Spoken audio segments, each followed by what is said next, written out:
જય માતાજી મિત્રો, મારું નામ ડેરવાળિયા હિમાંશી છે। આજે આપણે અત્યારે સુરત દાદા ઉગીને ચડી જશે। અત્યારે આપણે પડામાં ગુવાર વયો છે અશ્વિન કાકાના પડામાં, એ આપણે જોવા જવાનું। જો આપણે ઝાપો છે એ આપણે ઢોર અંદર ન કરી જાય એટલે બાંધતા જાય। ઢોર બીજાના આવે એ આપણી વાડીમાં ચડતા ચડતા બી આવે એટલે આપણે ડેલો તો બાંધવો જ પડે।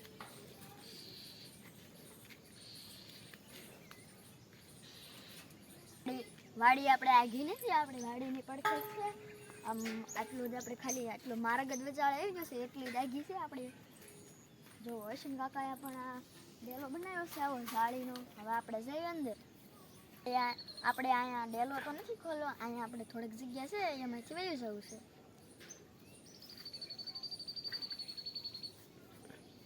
ચાલો।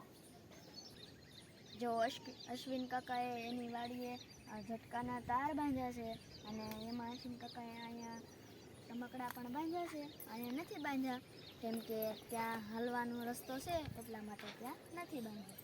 જો અહીંયા બાંધ્યા છે। ભૂંદરા અને રોજડા બહુ હેરાન કરે છે અશ્વિન કાકાએ, એટલે આ તાર બાંધી દીધા છે। ઝીંડવા અને ગુવાર ખાવા આવે છે એટલે આ બાંધ્યા, લાઇટ ઉભાડે એટલે ન આવે। અશ્વિન કાકાનો શેઢો તો બહુ આઘો છે, આપણે ઠેઠ શેઢે તો નથી જવું પણ આપણે આનંદથી જોઈ લેવું। જો અશ્વિન કાકાનું મોટું પડું છે, 7-8 વીઘાનું પડું છે। જો અહીંયા મોટો મોટો કપાસ છે, મારા કરતાં પણ મોટો કપાસ છે।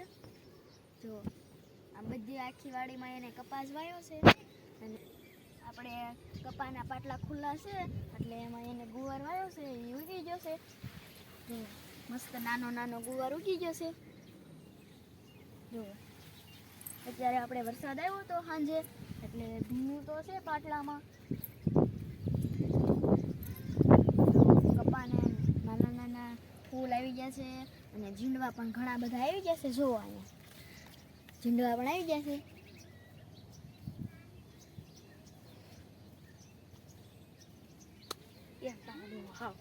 મમ્મી આ કપા તો સાવ નાનો રહી ગયો। જો અહીંયા આપણે બધો કપા વાવી દીધો હોય અને ડૂલ પડ્યા હોય એટલે અહીંયા ડૂલ બુર્યા હોય એટલે અહીંયા નાનો કપા રહી ગયો છે। આપણે કાલનો બહુ વરસાદ છે એટલે આપણે ભીનું તો બહુ જ છે એટલે આયનાને આપણે ચપ્પલ કાઢી નાખવા છે। આપણે આગળ જોવા જવું છે, ધરો કેવી કૂગી છે, આપણે નીંદવા તો આપણે દાવાનું છે કેમ કે આપણે રાખ્યો છે ગુવારમાં ભાગ।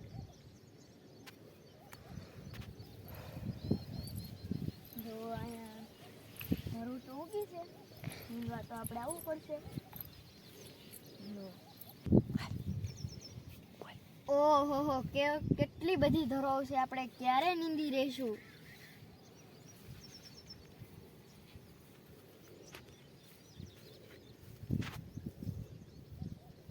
આપણે ગુવાર ટ્રેક્ટરે વાવ્યો છે એટલે આપણે ગુવાર બહુ ઘાટો ઉગ્યો છે અને આપણે થોડાક મોટો થાય ગુવાર એટલે આપણે કોક છોડવા પણ ખેંચવા પડશે। જો આ ગુવાર લાગટ હોય એટલે બહુ આપણે શીંગુમાં આપણે કેવરાવે, હબ ન આવે શીંગું।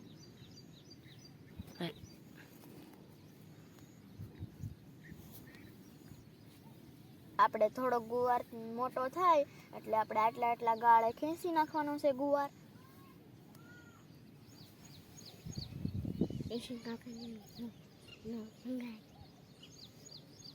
ચાલો રીધુ હવે વાડીએ વૈયા જઈએ, બધા ગારાવાળા પગ કરો, માં મમ્મી ખીજાશે। આપણે ચપ્પલ અને પગ બી ગારાવાળા છે એટલે ચપ્પલ આપણે હાથમાં લઈ લેવી અને આપણે ઉઘાડા પગે જેમને મહેલા જઈએ। ચાલો હવે આપણે વાળીએ। ઓહો અહીંયા તો કેટલો બધો ગુવાર ઉગ્યો છે, આપણે કેટલો બધો ખેંચવો પડશે।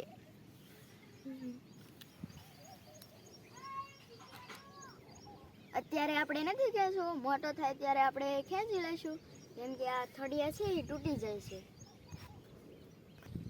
મમ્મી પપ્પા આપણે હારે હોય ત્યારે આપણને ખબર પડે કે કેટલા ગાળે આપણે રાખવાના છે, ત્યારે આપણે ખેંચીશું।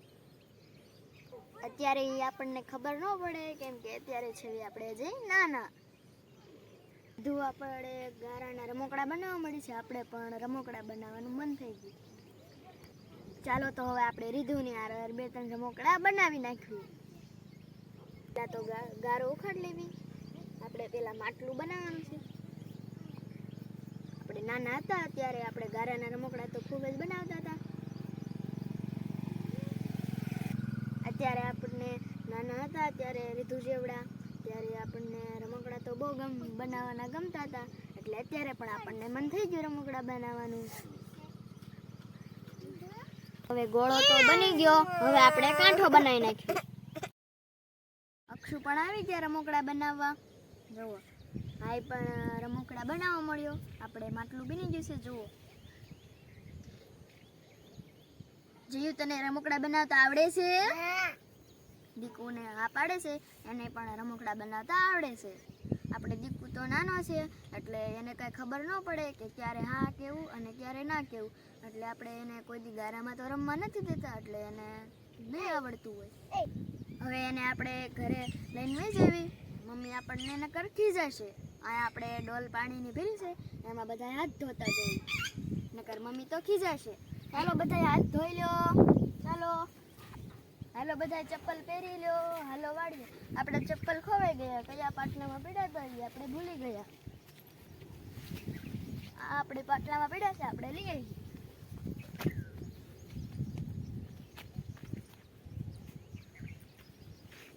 આપણે લઈને લઈ આવ્યા. હાલે અક્ષુ તું ચપ્પલ લઈ લે. હું ભાઈને તેડી લઉં. કાંટા વાગી જશે. હાલ ભઈલા વાળીએ.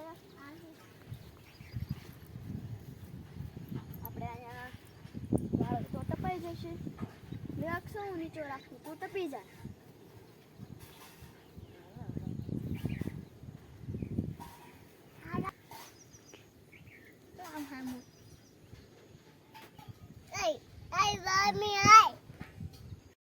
આપણે ડેલો બાંધીને ગયા હતા એટલે આપણે હવે ડેલો તોડીને અંદર વીવી અને હવે આપણે હાથ પગ ધોઈ નાખીએ.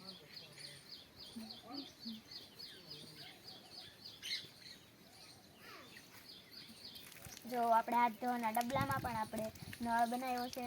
આપણે ચિંતાડું છે એટલે હાથ પગ ધોવાની મજા પણ બહુ આવે.